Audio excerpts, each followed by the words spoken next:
This Vision Ireland podcast contains chapter markers. If you want to skip the intro or a topic you don't like, you can use chapter markers to do so. Chapter markers are only supported in some podcast apps. Enjoy the show.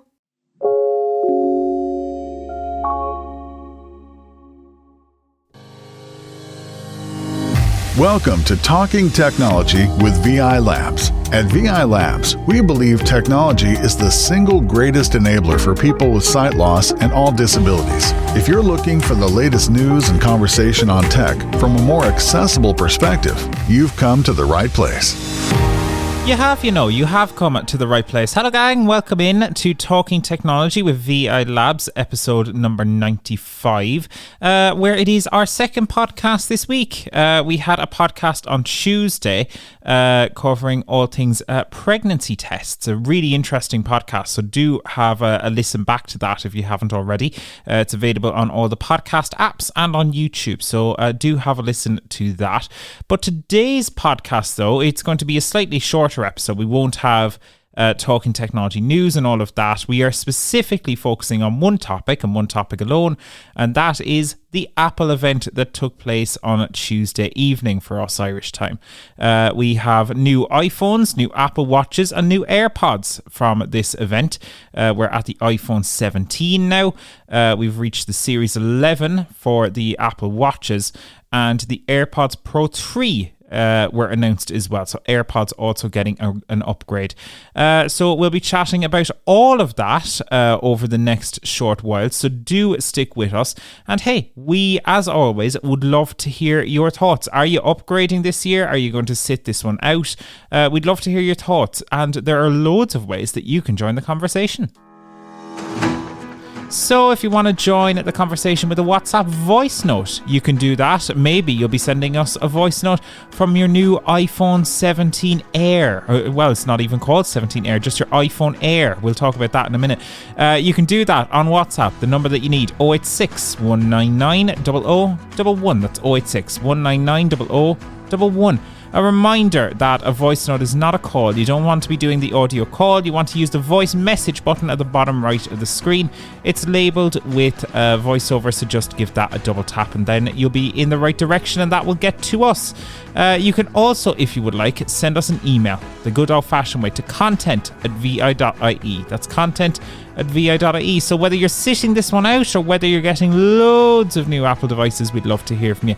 086 199 0011 on WhatsApp or content@vi.ie by email.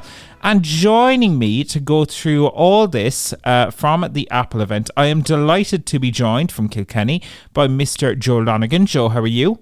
I'm good, David. Excellent stuff. And by Mairead O'Mahony from Kerry, who we have we've dragged her out of the Braille team for the day. We have dragged her out of a Braille meeting. Mairead, how are you? Good, thanks. How are you, David? Awesome, thank you. Can't complain at all. So, Joe, I'll start with you. Let's jump right into this Apple event then. Did you watch it? What were your thoughts? What stood out to you? Yeah, I did watch it, and look, as usual, I like it. It's entertaining. My general thoughts were a bit like the stocks and shares. I didn't get overexcited. It went down a slight notch compared to some other events. There was some interesting things, but in general, I wouldn't be rushing out to buy a new iPhone, put it that way. Okay, and Mairead, yourself? Yeah, I tuned into little bits of it as well, and I did a lot of reading up online on it as well. Very similar to Joe as well. There was, a good few software updates for things like the AirPods and things. Like maybe I might consider, upgrading the AirPods and things. But as for the watch and things at the moment, I think, I'll use what I have at the moment. But the AirPods kind of stood out to me. Interesting. Well, look, let's take the event in order then. So we started off with the AirPods, and as you mentioned there and allude to Mairead, there is a new upgrade to AirPods, namely the AirPods Pro 3 have been announced. We previously had the AirPods Pro 2. They are getting a few new features, new sensors. They will now be able to track your heart rate during workouts, which is really cool. And they are also going to have better noise cancelling, more clear transparency, and just better sound in general. Mairead, are those the kind of things that are exciting you about the new AirPods? And what stood out to you from those AirPods? Definitely the noise cancelling. I always love when there's an improvement on the noise cancelling, because while you have the transparent options as well, it's nice to have the complete noise cancelling. So, and for me, it would be that and the better sound as well, definitely, because I rely on mine a lot, especially when I'm doing a lot of traveling and things. So I just kind of think, I haven't upgraded the AirPods in a couple of years, so the battery in mine is kind of draining now. But anyway, I don't get as long out of the charge, so I think that's for me. That's interesting. And these, do you know, I never really found myself using. I have the Pro 2s, which I love them. I think they're great earphones, but I never really used the active noise cancelling a whole lot. Do you think, you use that a lot and you like it? I would, yeah, on trains and buses, definitely, because otherwise you can hear everybody's conversations, and especially when people are on speakerphone and things, and especially buses, I find, the engine can be quite loud on the buses, and then you have the radio at the front of the bus as well, so it does kind of drown out a lot, because I kind of find it a bit distracting if I'm hearing a lot of other things as well. You see, I'm nosy, Mairead. I like hearing everybody else's conversations. But I guess with me with music, I just like to totally tune out and... Yeah, I get that. Especially if I know I'm not getting off the bus or train for a bit. If I'm near a stop or if I'm only on it for 10 minutes, I'll have the transparent mode on. Super. There are new ear tip sizes as well. We're going to 5 different style of ear tips, and the actual headphone itself is getting slightly smaller, I believe, from what I can tell here. Is that of interest to you at all? Yeah, definitely smaller headphones. I do still think they can be a little bit big on the ears, and I think new ear tips are always a good thing too, just to find, the perfect fit as well, just to kind of make it a more sealed fit as well. Awesome stuff. Joe, do you use AirPods much? What are you thinking? I do. Generally, I love AirPods. I don't like wearing them for long periods of time. I find for people that don't like something that protrude into the ear, maybe these may not be for them, but that always helps with the noise cancellation, of course. Someone said that they stick out, they might be a bit smaller, but they stick out slightly more out of the ear. Maybe that's to help with the, there's a new live translation mode coming. So when you put on live translation, it actually lowers the other person's voice, then translates it almost in real time into your ear. And well, the plan is for both parties to have AirPods Pro 3, but that's unlikely to happen. So in the case that they don't have the AirPods Pro 3, you can show them what you're saying on your phone. Instead, you can hold out your phone and show the person in the other language what you've said. So it will work out whatever way you do it. But that was an interesting one, I thought, especially for if you're going on holidays or you're going. The example they showed was if you went to a market and you're trying to get some of the products described or the prices and bargaining them down and all that kind of stuff. So that was interesting. The extra couple of hours battery life, of course, is good for anyone that does like to wear them for long periods of time. But that's excluding myself. I sometimes I fall asleep with them in my ears, but that's another story. And David, as you said, the best part of going on the bus is listening to other people's conversations. Absolutely, 100%. But yeah, I think that interesting. You mentioned that live translation. I do wonder how good it will be, because there's been a few attempts now. Do you think they'll crack it, Joe? Trouble is, I never get a chance to use this thing. You know what I mean? So I hope they crack it. I think they just about will crack it. I'd love to get a recording from somebody that tried it. Maybe somebody from Ireland send us in a clip of them actually using it. God knows we have a diverse community over here now. Maybe we should have plenty of opportunities to try it, but I've never got the opportunity to try it, and maybe I will down the line somewhere. I think they will crack it. Yeah, they will eventually. Absolutely. Well, that is the new AirPods Pro 3. They are coming in at €249, which pricey, but not as pricey as we expected. Mairead, you seem happy with that price? Yeah, I definitely expected like the late 200s, like 279 or a bit more even. So I think that's, probably the best price they've had there in a good few years with them. Interesting stuff. Well, there you go. Those, like most of the things that we'll be discussing today, pre-orders open now, and they will be available and shipping on Friday as we record this. So we're recording this on Wednesday. They will be available on Friday. But let's move on then to Apple Watches. Apple Watches were next on the agenda. And we're getting 3 new Apple Watches for this round. We're getting the Series 11, we are getting the SE3, and we are getting the Ultra 3. So the Series 11 is their kind of standard Apple Watch, I guess, if you will. Their SE3, it's the more entry level, so slightly more affordable, but doesn't have quite as many features and so on. And then the Ultra 3, that's their Pro watch, so a bit more expensive. And a little bit more fancy, more bells and whistles and so on and so forth. Lots of interesting stuff. Joe, are you an Apple Watch fan? Yeah, I have a 7 on my hand at the moment. I do. I like the Apple Watch. I wouldn't be fanatical about it now, but I do have a habit. I like wearing it, so I like to track my steps and obviously check the time. And what the watch is for there, isn't it? Well, maybe not anymore. Maybe not anymore. It's for loads of things, yeah. Loads of different things now. I take the odd call on it, not very often. If my phone isn't within reach, I'll answer it. I don't know if I'll upgrade yet. The SE is very interesting, though. It's the new SE3. It's and a very good price point, as you'll call it prices later on.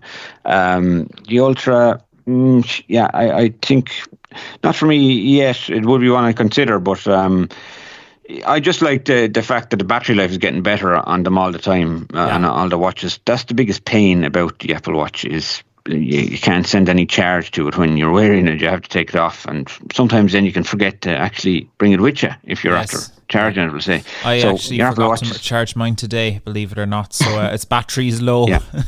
That's it, so it's no good to you when it's not on you. So like Fitbits have a big advantage there.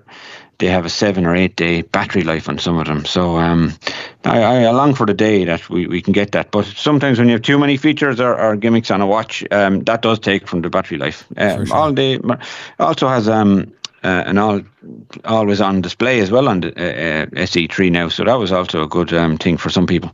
Yeah, there's lots in this. So this was the area of the event that was most exciting to me. I'm purchasing an Ultra 3 this time around. I have the Series 5, which is a good few years old at this point, and it's starting to wear itself out now, unfortunately, and VoiceOver just isn't as responsive. It's an antique, David. It's an antique, it's one of those, a true classic, Joe. But it's one of these things where there's a lot of new features coming to the Series 11, like the the new kind of blood hypertension, your blood pressure monitoring that can be checked over the course of a month by the Apple Watch, as well as a number of other features like the workout buddy and stuff like that. But you're also getting, I suppose, for those who do decide to upgrade now, you're also getting things like the blood oxygen and stuff like that, which I don't have on the Series 5, but they're adding lots of different things. 5G support, which is really nice. As you said, the always on display for the SE model there as well, and the SE model starts at a really, really competitive price point. Actually, I think it's $269 it's starting at, which is fantastic. Really, really competitive price for someone who just wants to get their foot in the door with Apple Watch. Yeah, I think that's a great price point. Almost getting to the stage where you could buy maybe one of your kids one for Christmas if they're at that age, like anything above 300, you're saying, look, they could take it off, leave it somewhere, whatever, I know that could happen in anything, but Fitbits are so much better for kids because they don't have to take it off their arm so often.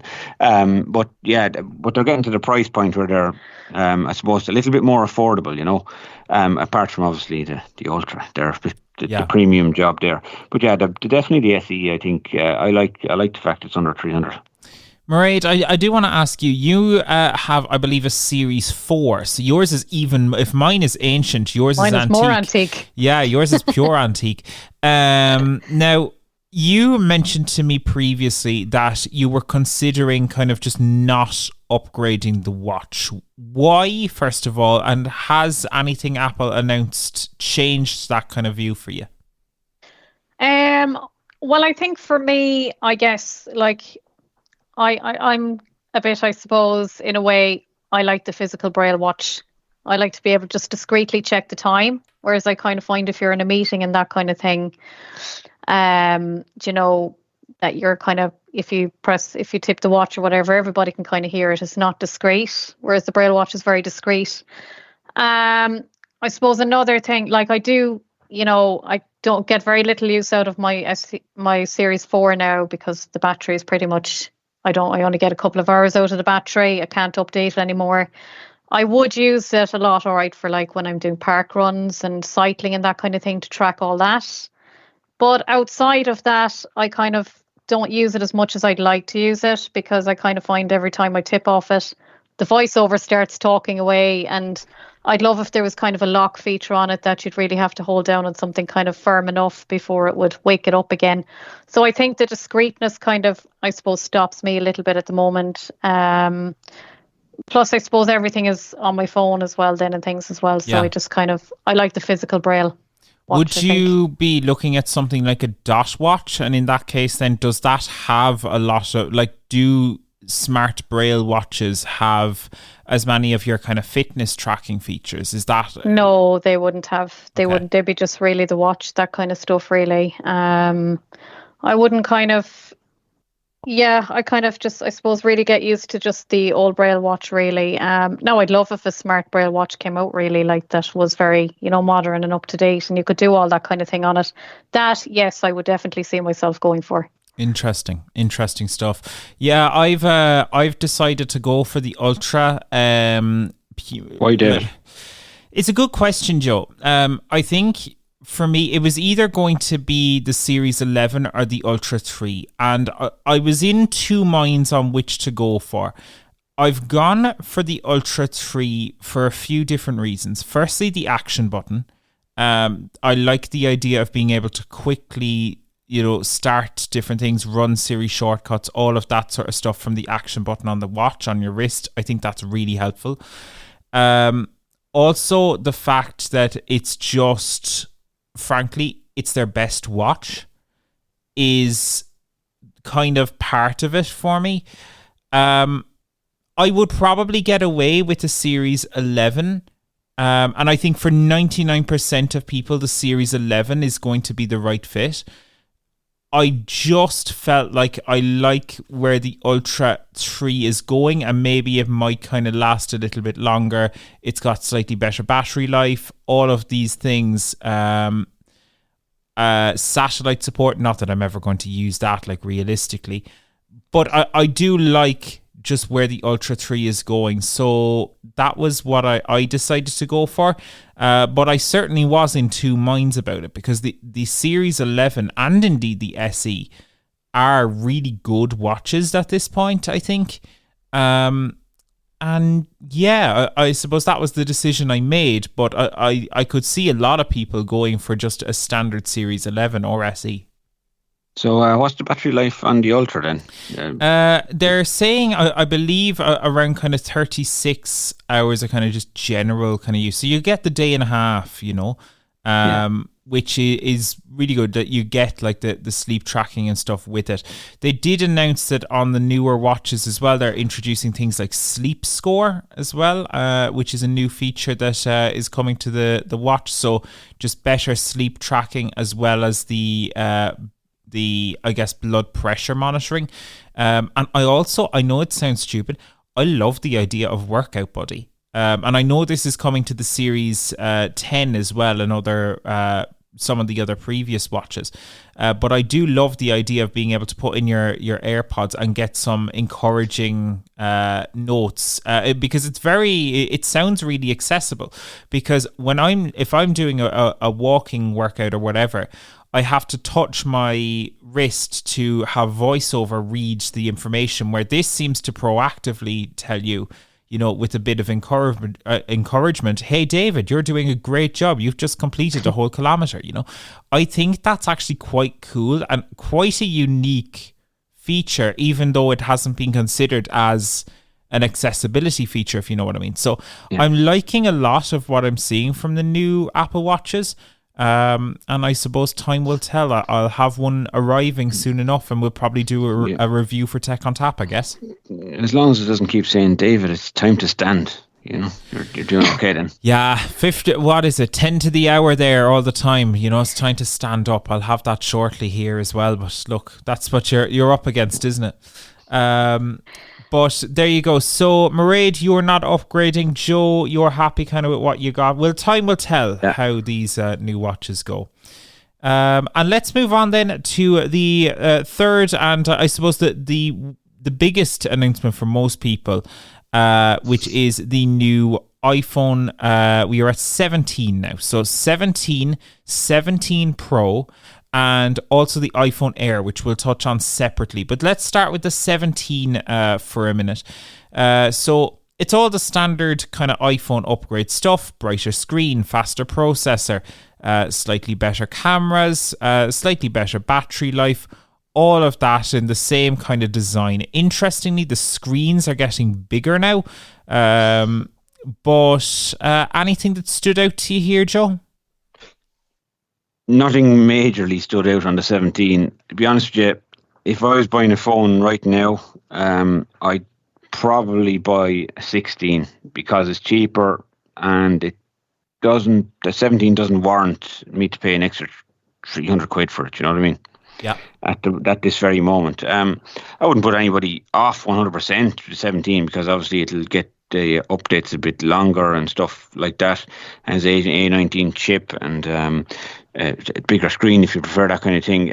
Bigger screens are just getting bigger because people are watching more content online all of the time. So it's getting to the stage where people have their phone in their hand at the average of 8 hours a day, Yeah. And we'll be getting to a more extreme of that going forward, I think, with the way people use their phone. So screens are naturally getting bigger. I know, look, everything goes in a circle. There will be a stage one time down the line that it might go back the other way. But I think 17, it didn't stand out enough for me to say, oh, there's an amazing feature on this, and I'm going to go out and purchase this phone. It has a new color, of course. Well, I think the 17 has a new orange color. If your color is a big thing.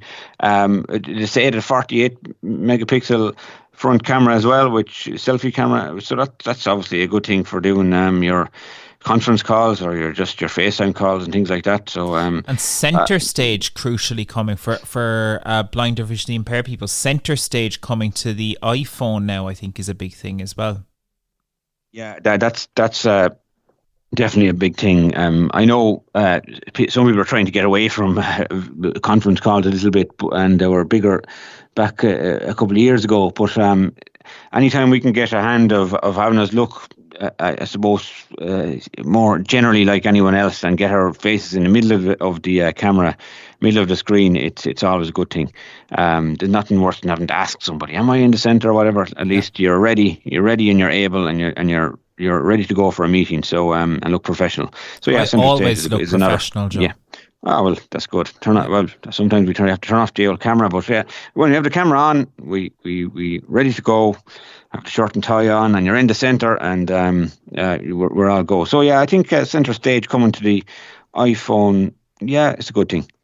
Absolutely. I look very stylish on camera, must confirm. But there you go.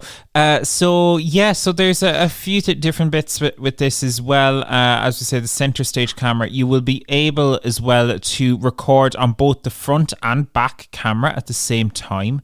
which is interesting. So if you want to, let's say you want to get your reaction as you're watching something, you can do that as well.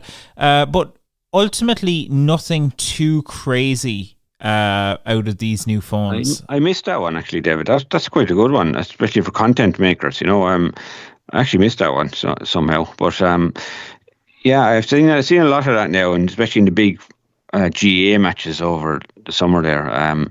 They seem to get the analysts' reactions on when goals go in and stuff like that. So I suppose, yeah, as for a personal content creator, maybe there seems to be a lot of those influencers at matches now. That'll be an interesting one to see if they're going to use this feature. Absolutely. Mairead, anything with the new 17 or 17 Pro that stood out to you? I like definitely the better camera for people, all right, especially if they're taking pictures and things and, scanning documents, that kind of thing. But for me, I suppose I have the 15 Pro, so to be a while before I'll do any upgrades. I think I'll probably keep mine going as long as I can. But yeah, I'd agree with Joe there. Like, you'd probably go with the 16. Maybe some people might anyway, because it does cost a little bit less. And to be honest, you'll still get, even with the 15 and the 16, you'll get a lot of the new updates as well with software, with iOS updates and things as well. It's just, physical things like the better camera you won't have access to. Yeah. But I think the majority features you will have with slightly older phones. Phones like the 16E as well are still going to be great models. There's no 17E yet, but there's still some brilliant phones in the 16 lineup. So that is going to be interesting to see what people end up opting for. But shall we move on to the elephant in the room, which is the iPhone Air? And I know we skipped that a little bit there, but the iPhone Air is in the middle of the two phones price wise, so it's over €1,000 here in Ireland. So it's meant to be kind of pro, but just not quite as pro as the real Pro. But it's also very thin. It's got a slightly unique design. There seems to be, from what I understand, there's kind of like a lump on the back of the thing. So like the top kind of half of the phone is like bulkier than the bottom half of the phone, I believe. So it's a slightly new design for the iPhone. But Joe, this is a really odd kind of phone in a lot of ways, especially considering its price. Yeah, a lump on the back of it. That's very technically put, David. Those are the words Apple used. A lump. Lump, okay. Yeah, well, I don't know, a lump sounds like a condition you might have. But I think look, it appealed to me first when I heard about it at first hand, but then reading into it more, I hear it only has a one speaker, and the one speaker is situated at the earpiece. And I can imagine for voiceover users, well, first of all, if anything happens at one speaker and it gets a bit muffled, it's going to be a disaster. But will it sound any good? Can you get any sort of stereo sound out of the phone? Then maybe not. I'd have to have it in my hand really to I suppose really give a proper answer on all of that. But the one speaker thing, I do not like the sound of. Also, battery life, it's a little bit smaller of a smaller battery, but it's probably better battery than most phones people have in their hand right now. But you can buy an accessory which is a MagSafe cover, MagSafe battery cover, which will give you up to 40 hours battery life. But this means spending more money again, so not at that too point, bad for someone that at that point. At that point, you're as well off, I think, going for a Pro rather than buying the Air and a battery case for it. I wouldn't see a whole lot of reasons not to go for a Pro at that point. At that point, yeah, sure. The battery cover obviously is going to add a little bit more. I thought the whole idea of having an Air is to have this slim, cute phone in your hand that you love holding, But then you're going to add a battery pack to it, which I presume is nice and slim as well. But obviously, we'll have to add a little bit to the phone. It might feel great. It might feel great though. jury's out for me though, especially in some of these accessories. It's a fairly slow charging MagSafe cover as well, as far as I'm aware. So look, I think the Air doesn't appeal to me right now. Did at first. I said, oh cool, they're bringing out a real slim, nice phone to hold in your hand. But from a couple of little things that I've listened to and read about it, I think the 17 would appeal more to me now if I had to buy a new phone right now. Sure. Mairead, your thoughts? Yeah, I'd be very similar as well. I think, yeah, with the way it is, you may as well go with the Pro. One speaker, I think, yeah. Even for headphones, I don't think it would sound great when you'd have headphones in it. But I guess we'll have to kind of see when it comes out and, see if we get to experience using any of them to see what they're like. Yeah, for sure. And David, it's eSIM only, so I'm not sure about every carrier over here in Ireland does eSIM, but I'm presuming they're going to have to push towards that now. Yeah. Obviously eSIM so that they can make more room for the limited battery space. And the camera at the back is obviously not as good as the other phones. It's obviously very good, but not as good as the Pro and the 17. It doesn't have some version of optical zoom. I'm not sure how much difference that makes to all of us, but if camera and photography is your thing, the Air is not the way to go. Probably will impact some people with the magnifier as well, I'd suspect. But it is one of these interesting things. I'll be honest, for me, this just doesn't look like a great phone, especially for its price.